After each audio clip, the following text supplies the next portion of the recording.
It's a shocking indictment from a charter member of Team Bush. This new memoir by former Press Secretary Scott McClellan calls the Iraq War a mistake and has harsh words for the president who ordered it. McClellan writes the war's been a strategic blunder and was justified by a political propaganda campaign that sometimes shaded the truth. And the president, he managed Iraq in a way that almost guaranteed the use of force.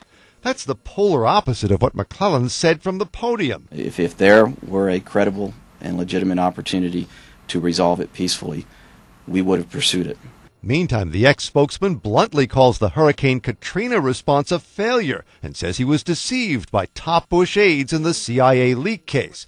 The White House seemed stunned by such language. McClellan's successor, Perino, called him disgruntled, adding, "This is not the Scott we knew."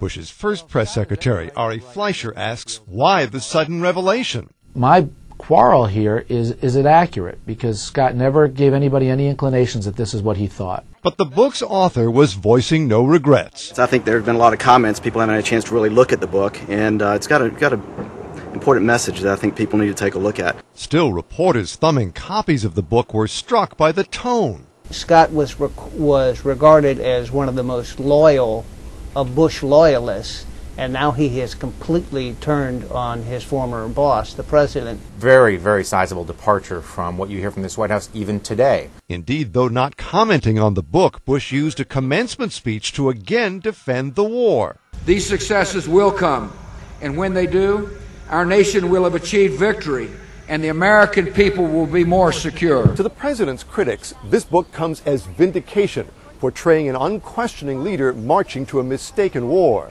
As to Bush loyalists, well, they're trying to project more sorrow than anger, although right now there seems to be plenty of both. Mark Smith, The Associated Press, The White House.